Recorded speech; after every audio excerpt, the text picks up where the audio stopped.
Let's go ahead and get started on the effortless, healthy lifestyle. And I've been practicing dentistry now for 10 years. I work out every day at home with my jump rope, and it's the most portable and effective workout I have ever done in my life. In fact, I even brought it to Belleville because I'm going to do it tomorrow morning in my mother's house, whether she likes it or not. What ended up happening is I couldn't maintain the strictness of the regime I was following. I was training 2 to 3 hours a day, and I was on such a severely calorie-restricted diet that I just couldn't do it anymore. So what ended up happening is I put on 20 pounds. So I decided, okay, I'm smart. I went to dental school, so I'm gonna start doing some research and figure out what's going on here. Why is this happening to me? And it turns out I was suffering from something they call metabolic damage. And it was just because of the program that I was following. It actually turned me into an advanced fat storing machine. Now, society always teaches us, oh, well, you have to exercise more and you have to eat less if you want to look like $1,000,000. And that couldn't be further from the truth. And that's what I'm going to teach you tonight. I fixed my situation. So this was 2011. After I'd finished competing, I'd put on the weight. Then 2 years later, at 35 years of age, you can see how my solution fixed me. And to this day, now I'm 37, it has still kept me consistently lean, and it's effortless. It's a joke compared to what I used to be doing. And the solutions revolve around the notion of the minimum effective dose to get results. And that means you're gonna work out smarter, not longer. And that's the mistake I was making in the past.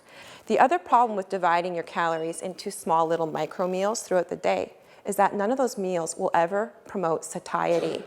The problem with eating all the time is that it chronically elevates your insulin levels.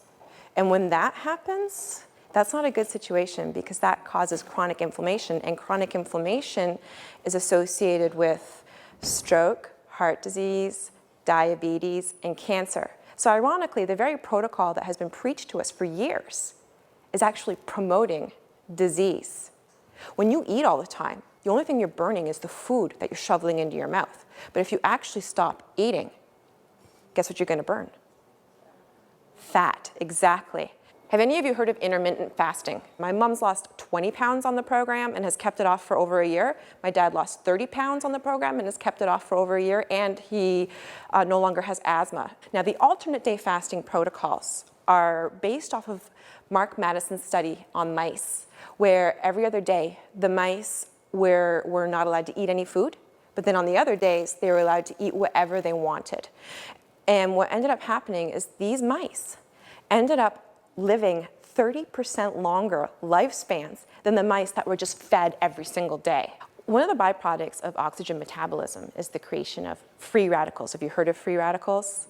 Exactly. So these guys are the bad guys. They create like a sludge in your cells, and they end up damaging your cells and your DNA, and the cells end up dying. This is what's contributing to aging, and it's contributing to inflammation.